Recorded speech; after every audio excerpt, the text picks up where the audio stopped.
No, I think that I don't think we should try and make them into clones. I've spoken to Paddy O'Brien about this. We should make them superstars. They're all very different. The professional side of what I do, we have a referee studying the referees, and we present it like we would the opposition. So Graham Henry this week, for example, will be studying Argentina. They'll have a game plan. We also have one for the referees. So we study them, we get the leadership group together, and we say, these are his trends. So this is what he will do. For example, Steve Walsh will let the game play. It's like Jonathan Kaplan. He'll let the game play, and he'll err on the side of the attackers, so you can get away with more stuff when you're on attack. But don't try and clone them. Let's make them superstars, so that when you go to the game as supporters, you know that Walsh is like that, Kaplan's like that, and that's how they ref. Because if you go to a ruck, there is 18 simultaneous decisions that you have to make as a ref. So you can't do that. They'll pick 3, and every time they go to the ruck, they'll control those. It's important that your captain knows what they are, and that he talks to the ref about it. And the ref will say before the game, this is what we need to do.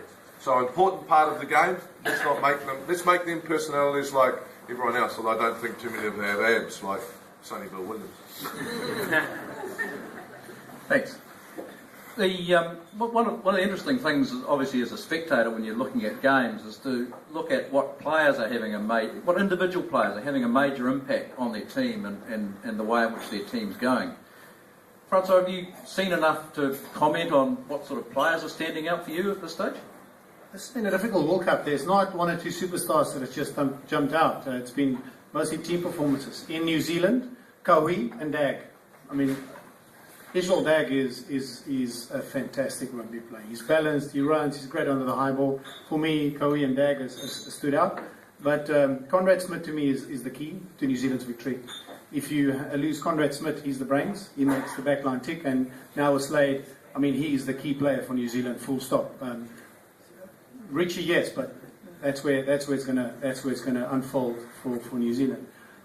Australia, in 2003, New Zealand picked Carter, and they didn't pick Major on the inside centre. And I thought when that came out, I thought, whoa, that's maybe an issue. Australia's sitting with the same problem. They picked Cooper, who is a Carter. He's Spencer, Carlos Spencer. And he'll do something that is unbelievable, and people will go, oh my soul, what did he do there? Unbelievable.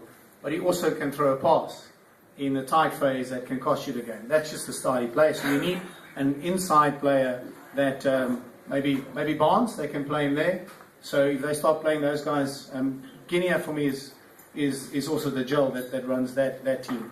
South Africa, the player, if he's on fire, will do very well, and that's Fourie du Preez. He's unbelievable. In 2007, I think it was a crime that he wasn't the International Rugby Player of the Year. He was unbelievable in that season, and he's just coming back to form. So Fourie du Preez and the metronomic boot of Mornay Steyn. Ireland, I think it's their pack as a whole. You know, Connell is a huge for the